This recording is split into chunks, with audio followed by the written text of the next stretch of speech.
Hi there, welcome to Captain General again. The global pandemic, how long will it go? Because it's coming towards the end of March 2021. It's been going for a year, and fair question, how much longer will it go? So the vaccine rollouts are happening. I think everyone will be a lot happier in about 4 to 6 months' time when a lot of vaccines are done in developed countries, but then developing countries will still be waiting. And hopefully the Oxford AstraZeneca vaccine can help them out because it doesn't need to be stored at such low temperature, and it's probably a lot easier to produce. But vaccines aren't sort of being shared around as well as they could be at the moment, and you've seen some countries temporarily pause the Oxford AstraZeneca vaccine, and I have a slight suspicion that the word Oxford may have something to do with some of those bans. But as a good Englishman, I trust those clever people at Oxford University. But as has been pointed out recently, vaccines are not 100% effective in all people. They're just not, and we're still going to have people who get COVID, and they're going to go to hospital, some of them, and some of them will die, as been pointed out by some of the people who created the Oxford AstraZeneca vaccine. And so then you're back to effective treatment. So what do? Do you use your monoclonal antibodies, or some of the other clever stuff they've been dreaming up, or some of the other treatments that have been discussed that are a bit more controversial, whether it be ivermectin or a mixture of hydroxychloroquine and something else. So, which gets people very excited, very controversial in terms of what is proven, what is not proven, whether it's late stage or early stage or this, that, and the other.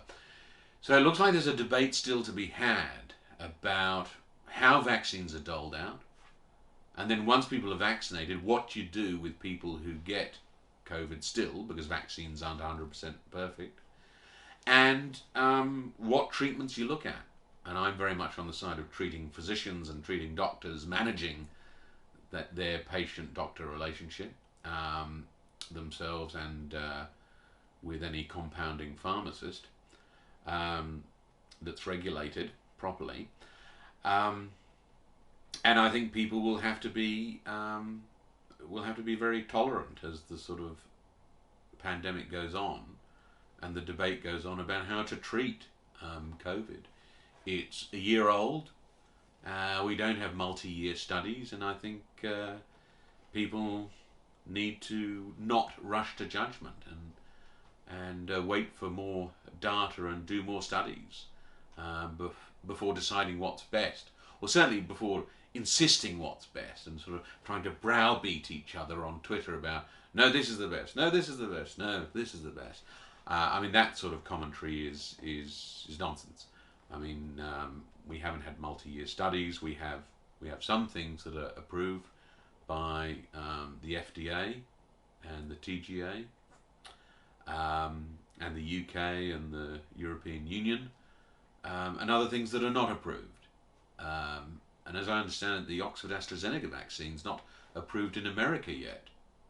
So there's going to have to be more tolerance in the discussion, because different countries will take different paths.